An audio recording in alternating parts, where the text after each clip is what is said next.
بسم اللہ الرحمن الرحیم۔ السلام علیکم ورحمۃ اللہ وبرکاتہ۔ نمازی اور شیطان کا واقعہ، اس ویڈیو کو اینڈ تک دیکھیے گا۔ ایک شخص اندھیری رات میں فجر کی نماز پڑھنے کے لیے گھر سے نکلا۔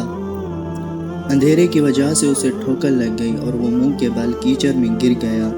کیچڑ سے اٹھ کر وہ گھر واپس آیا اور لباس تبدیل کر کے دوبارہ مسجد کی طرف چل دیا۔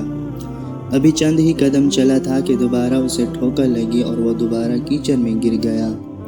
کیچڑ سے اٹھ کر وہ پھر دوبارہ اپنے گھر گیا، لباس بدلا اور مسجد جانے کے لیے دوبارہ گھر سے نکلا۔ جیسے ہی وہ اپنے گھر سے نکلا تو اس کے دروازے پر اسے ایک شخص ملا جو اپنے ہاتھ میں روشن چراغ تھامے ہوئے تھا۔ چراغ والا شخص چپ چاپ نمازی کے آگے مسجد کی طرف چل دیا۔ اس مرتبہ چراغ کی روشنی میں نمازی کو مسجد پہنچنے میں کسی دشواری کا سامنا نہیں کرنا پڑا۔ وہ خیریت سے مسجد پہنچ گیا۔ مسجد کے دروازے پر پہنچ کر چراغ والا شخص رک گیا۔ نمازی اسے چھوڑ کر مسجد داخل ہو گیا اور نماز ادا کرنے لگا۔ نماز سے فارغ ہو کر وہ مسجد کے باہر آیا تو وہ چراغ والا شخص اس کا انتظار کر رہا تھا تاکہ اس نمازی کو چراغ کی روشنی میں گھر چھوڑ آئے۔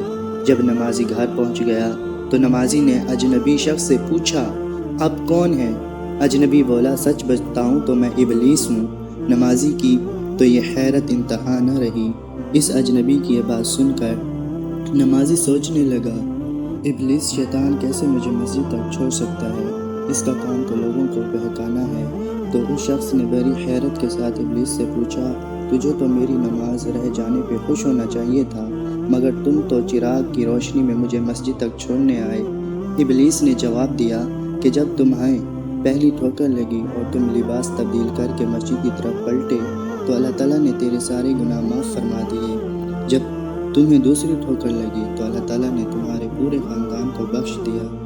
جس پر مجھے فکر ہوئی کہ اگر اب تمہیں ٹھوکر لگی تو اللہ تعالیٰ کہیں تمہارے اس عمل کی بدولت تمہارے سارے گاؤں والوں کے گناہ نہ بخش دے، اس لیے میں چراغ لے کر آیا ہوں کہ تم بغیر گرے مسجد تک پہنچ جاؤ۔ اس شخص نے جیسے ہی یہ بات سنی تو اس نے اللہ تعالیٰ کی بارگاہ میں اپنا سر جھکا کر اللہ تعالیٰ کا شکریہ ادا کیا۔ تو دوستو، یہ ہے ہمارے رب کی شان۔ واللہ عالم عز و جل، وصلی اللہ علیہ وسلم۔